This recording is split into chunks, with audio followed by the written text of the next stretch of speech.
톰 필립스가 쓴 인간의 흑역사라는 책이 있는데요, 부제가 그렇습니다.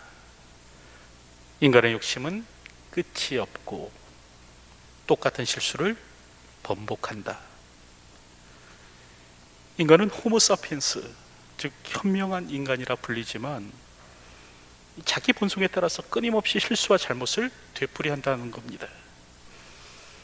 그리고 그 가운데 하나가 또 전쟁인데요, 특별히 이제 1325년 이탈리아에서는 이 두 도시 국가 사이에서 전쟁이 있었다는 겁니다. 그럴 때 이제 발단은 한 병사가 온물에서 양동이를 훔친 것, 이게 이제 발단이 되어서 서로 전쟁을 벌였고 약 2,000여 명의 사망자가 생겼습니다. 그랬을 때 이 전쟁으로 얻은 것은 무엇인가? 상대방보다 양동이를 하나 더 갖게 된 것이었다고 합니다. 그런데 인간은 이와 같은 어리석은 전쟁을, 이 인간의 역사를 보면 지속하더라는 거예요. 반복하더라는 거예요. 그래서 저자는 전쟁에 수반되는 그 난리법석과 폐쇄적 사고, 마초적 뻘짓을 보면 인간이 얼마나 다방면으로 망하는 재주를 타고났는지를 알 수 있다, 그렇게 말을 합니다. 여러분, 이처럼 인간의 역사는 어리석음을 반복하는 역사라고 할 수 있겠죠. 성경을 봐도 그렇습니다. 홍수 이후 인간은 달라졌는가? 그렇지 않습니다. 이 홍수가 끝나고 이제 인간은 개과천선했는가? 그렇지 않은 것이죠. 여러분, 그래서 창세기 8장 21절을 보면 하나님께서 그렇게 말씀하십니다. 여호와께서 그 향기를 받으시고 그 중심에 이르시되 내가 다시는 사람으로 말미암아 땅을 저주하지 아니하리니 이는 사람의 마음이 계획하는 바가 어려서부터 악함이라. 내가 전에 행한 것 같이 모든 생물을 다시 멸하지 아니하리니. 노아의 제사를 받으신 하나님께서는 그렇게 다짐하셨다는 겁니다. 내가 다시는 사람으로 말미암아 땅을 저주하지 않겠다. 여러분, 그런데 이렇게 하나님께서 다짐하신 이유가 무엇인가? 사람의 마음이 계획하는 바가 어려서부터 악했다라는 거예요. 여러분, 홍수 이후에 인간들이 달라져서 이제 저들이 새 사람이 되었기 때문에 하나님께서는 다시는 땅을 저주하지 않겠다라고 말씀하신 것이 아니라, 작정하신 것이 아니라, 여전히 사람의 마음이 계획이 어려서부터 악했기 때문에 다시는 멸하지 않겠다라고 하셨다는 겁니다. 여러분, 이것을 듣고 캐롤 옥스라는 사람은 노아의 역설이라는 말을 합니다. 이게 무슨 말이냐면, 이제 인간은 하나님의 약속으로 말미암아 미래의 홍수로부터 면제를 받았다는 거예요. 근데 이렇게 면제받을 수 있었던 이유가 무엇인가? 상황이 호전되었기 때문에 면제받은 것이 아니라 상황을 고칠 수 없기 때문에 면제받았다라는 거죠. 그래서 노아의 역설이라는 말을 합니다. 홍수 이후에도 사람은 달라지지 않았습니다. 오직 똑같은 잘못을 반복하고 있더라는 거죠. 정말 이를 보면 인간은 정말 다방면에서 망하는 재주를 타고난 것 같습니다. 그럼에도 하나님의 은혜는 이들을 압도하죠. 이 하나님의 은혜는 인간의 잘못과 실수를 뛰어넘습니다. 그럴 때 오늘 본문을 보면 이제 그런 일도 있었다고 하는데요, 20절을 보면 노아가 농사를 시작하여 포도나무를 심었더니, 여기서 이 20절의 말씀을 히브리어에서 그대로 좀 직역해 보면요, 흙의 사람 노아가 포도나무를 심기 시작했다, 이렇게 됩니다. 성경은요, 노아를 향해 뭐라고 표현하냐면 이쉬 하 아다마, 다시 말하면 땅의 사람, 흙의 사람, 그렇게 말씀하고 있는 거예요. 여러분, 그렇다고 한다면 이 땅의 사람, 흙의 사람이라는 말은 무슨 말인가? 흙으로부터 지음받은 존재라는 뜻이죠. 우리가 아는 대로 첫사람 아담은 흙으로부터 지음을 받았습니다. 그래서 창세기 2장 7절을 보면 여호와 하나님이 땅의 흙으로 사람을 지으시고 생기를 그 코에 불어 넣으시니 사람이 생명이 되니라 라고 합니다. 그럴 때 여기서 흙이라는 단어가요, 히브리어로 이제 아다마입니다. 그리고 사람이라는 단어는 히브리어로 아담입니다. 여러분, 그러니까 아담은 하나님께서 만드신 인류 최초의 사람의 이름이기도 하지만, 이게 고유명사이기도 하지만 또 일반 명사로서요, 아담은 사람이라는 뜻도 갖고 있습니다. 그런데 성경은 하나님께서 아다마를 가지고, 흙을 가지고 아담, 사람을 만드셨다라고 그렇게 기록합니다. 여러분, 이처럼 인간의 본질은 무엇인가? 흙입니다. 그럴 때 노아도 이와 같았다는 거예요. 홍수 가운데서 건짐을 받은 노아는 다른 사람이었는가? 그렇지 않다라는 거죠. 그 역시도 땅의 사람, 흙의 사람이었다라고 성경은 말씀합니다. 그럴 때 여러분, 약한 것이 인간이죠. 여러분, 인간은 참으로 연약한 존재입니다. 스스로를 만물의 영장이라고 말하지만 사실 그 본질은 진토에 불과할 뿐이죠. 그래서 성경은 인간을 가리켜 질그릇에 그렇게 스스로 이렇게 표현하고 있지 않습니까? 이사야서 45장 9절을 보면 질그릇 조각 중 한 조각 같은 자가 자기를 지으신 이와 더불어 다툴진대 화 있을진저 라고 말을 합니다. 그 질그릇 조각 중 한 조각 같은 것이 바로 인간이라는 거예요. 이런 인간이 하나님과 어떻게 더불어 다투겠느냐, 그런 얘기를 하는 거고요. 또 고린도후서 4장 7절을 보면 우리가 이 보배를 질그릇에 가졌으니 이는 심히 큰 능력은 하나님께 있고 우리에게 있지 아니함을 알게 하려 함이라. 여기서도 인간을 질그릇에 비유하고 있습니다. 그럴 때 질그릇의 특징은 연약함과 부서지기 쉬움이죠. 여러분, 오늘 우리는 질그릇과 같은 인생입니다. 왜? 흙에서 나왔기 때문에 그렇습니다. 오늘 우리는 흙의 사람이에요. 성경은 인간을 향해 이쉬하 아다마, 땅의 사람, 흙의 사람이라고 말씀합니다. 그럴 때 인간이 망하는 때가 언제인가?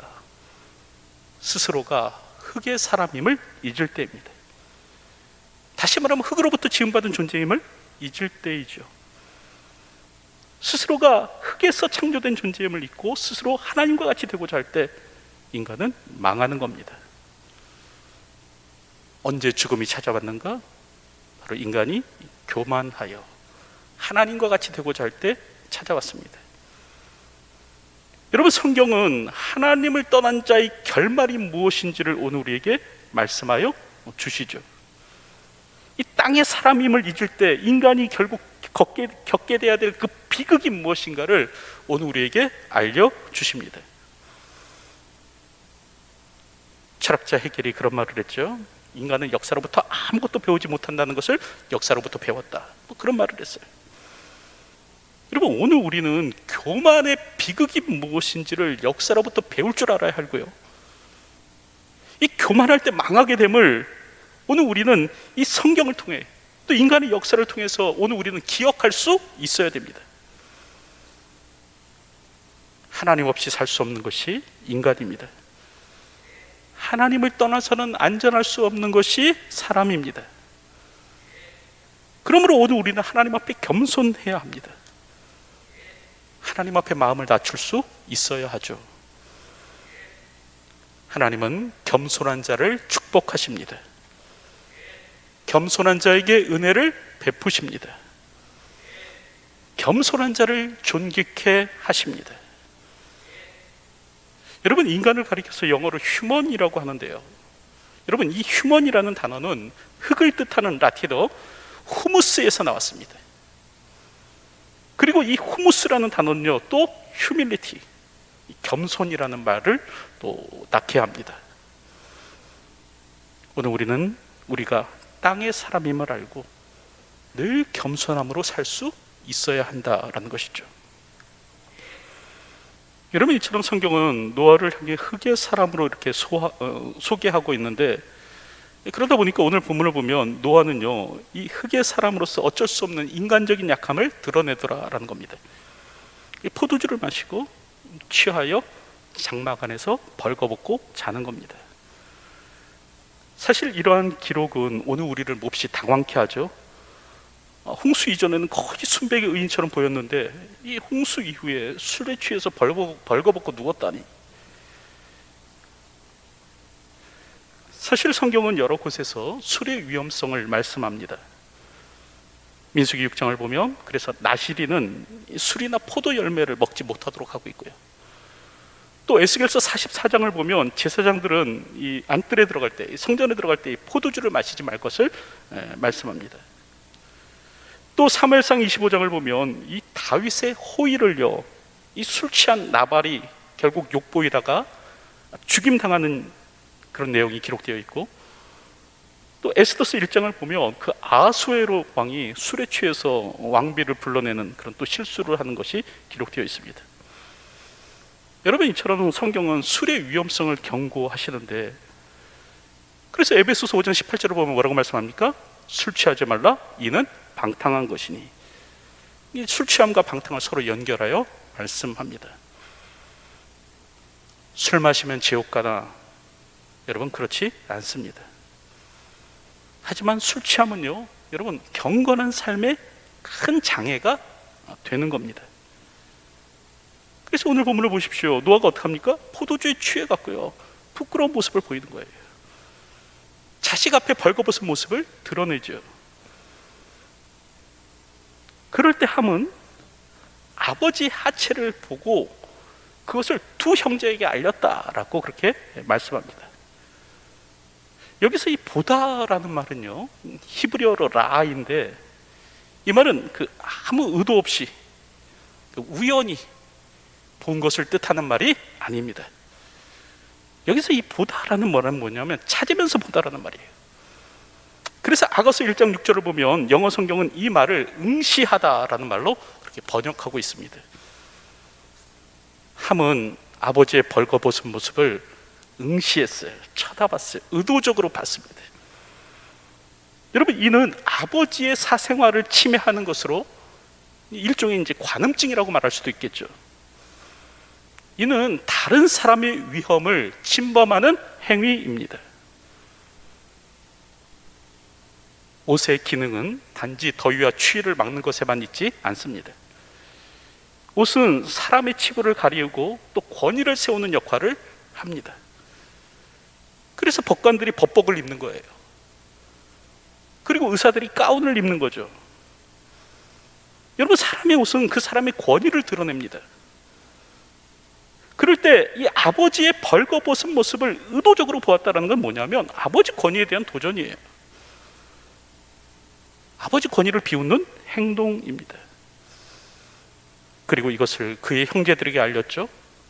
여러분, 이것은 아버지의 명예를 훼손시키는 겁니다.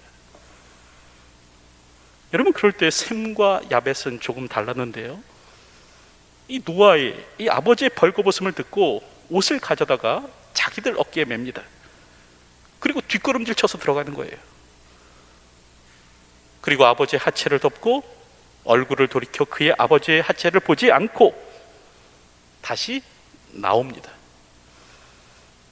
여러분, 이때 성경은 이 아버지 하체란 말을 2번 반복해서 저들이 우연이라도 아버지의 하체를 보려고 하지 않았다라는 것을 우리에게 말씀하여 줍니다.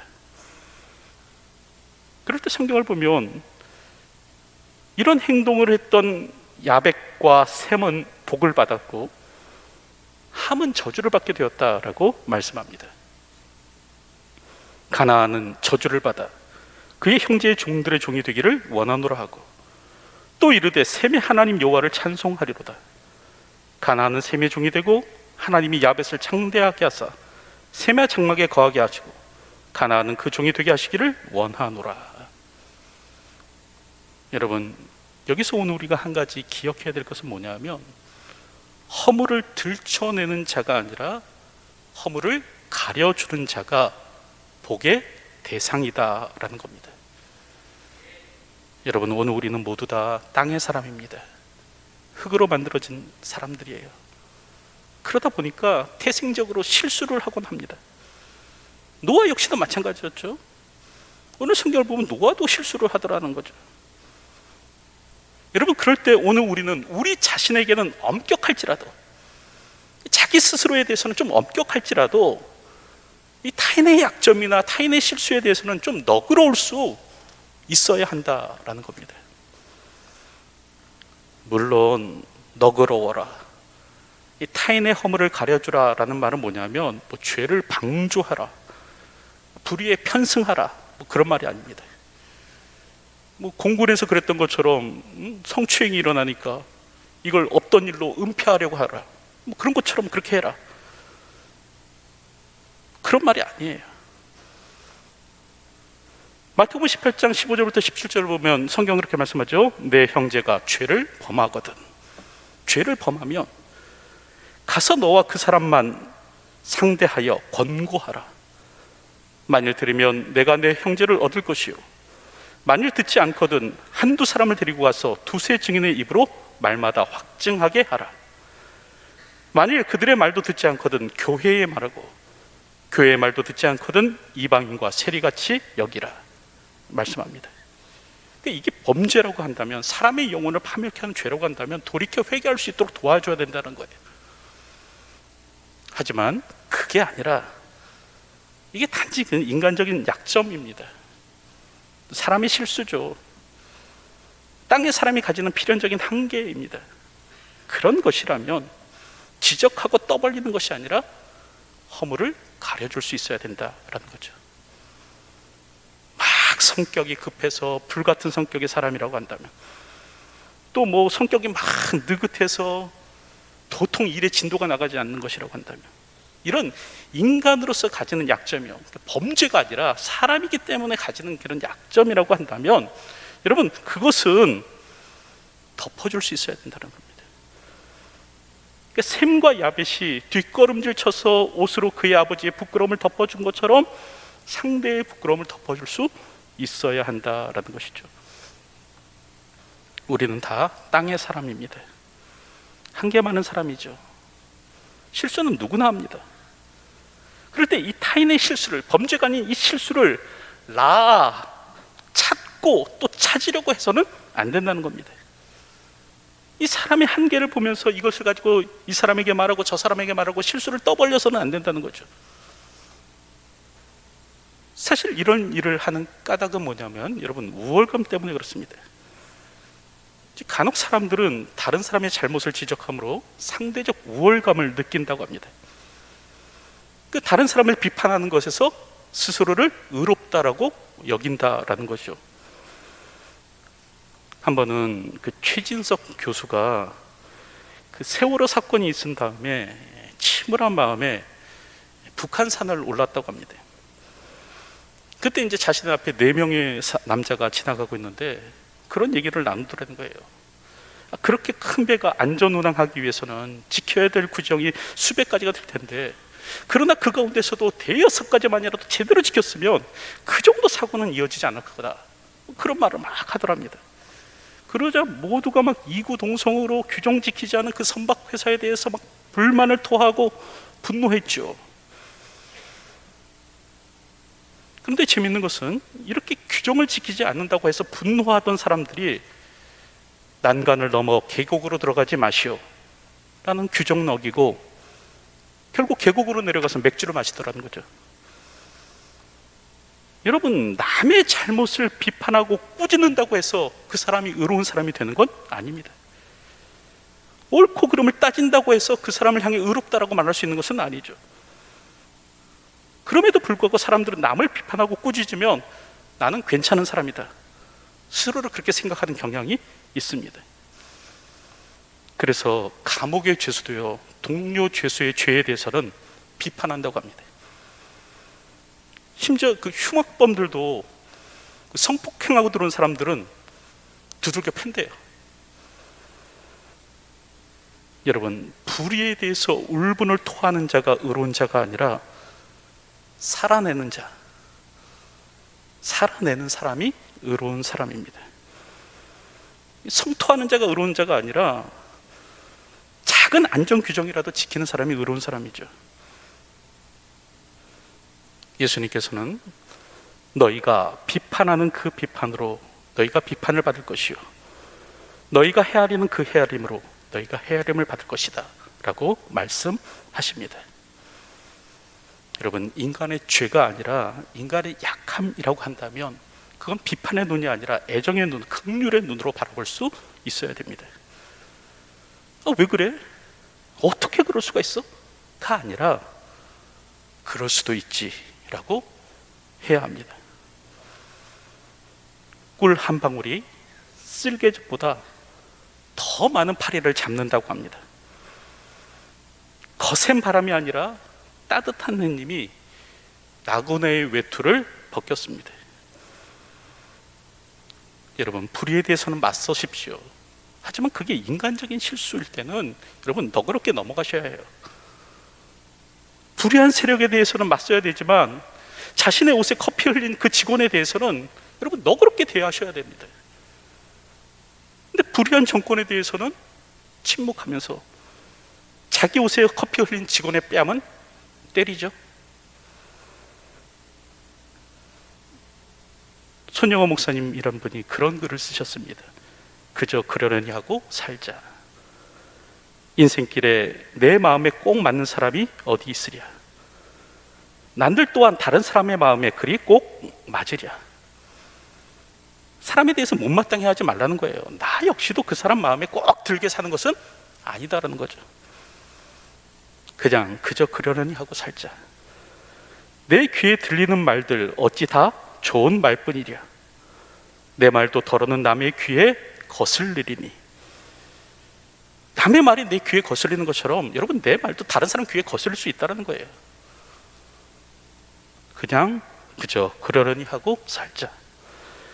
세상이 어찌 내 마음에 꼭 맞추어 주랴. 비록 속상하고 마땅치 않은 일이 있어도 세상은 다 그런 거니 하고 살자. 이제 말씀을 맺으려고 하는데 여러분, 오늘 우리는 땅의 사람입니다.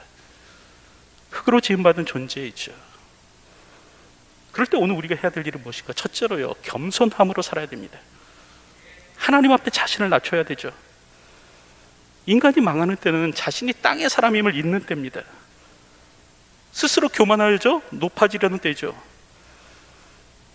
교만은 인간을 파멸로 이끄는 가장 무서운 죄입니다. 오늘도 교만을 버리고 마음을 낮추십시오. 하나님은 겸손한 자를 존귀케 하십니다. 둘째로, 타인의 약점에 대해서는 여러분 허물지 말아야 됩니다. 그게 범죄가 아니라면, 사람의 영혼을 지옥에 던지는 그런 무서운 죄가 아니라면 이게 그냥 단지 이제 인간적 약점이에요. 그 사람이 범하는, 그냥 흔히 범하는 실수예요. 그러면 넉넉한 마음으로 품어야 됩니다. 불의에는 맞서시되 사람의 실수에 대해서는 너그러워진 사람이 되십시오. 하나님께서 축복하시는 사람은 들춰내고 찾아내는 사람이 아니라 아비의 부끄러움을 가리기 위해서 뒷걸음 쳐 들어갔던 셈과 야벳이었습니다. 오늘도 남의 허물을 덮어줄 수 있는 넉넉한 그리스도인들이 되셨으면 합니다. 그리고 오늘도 겸손과 타인을 허물치 않음으로 이 땅을 살아가는 저와 여러분의 삶이 되시길 주님의 이름으로 축원드립니다. 기도하겠습니다. 오늘도 우리가 땅의 사람임을 기억해 하시고 흙으로부터 지음받은 존재임을 망각치 않는 저희가 되게 하여 주시기를 소원합니다. 늘 겸손함으로 살아가게 하여 주시고 또 타인의 약점에 대해서 허물치 않음으로 살아갈 수 있도록 주님 도와 주시옵소서. 오늘도 주어진 삶을 겸손과 허물치 않음으로 이 땅을 살아내는 저희가 될 수 있도록 인도하여 주시옵소서. 예수님의 이름으로 기도하옵나이다. 아멘.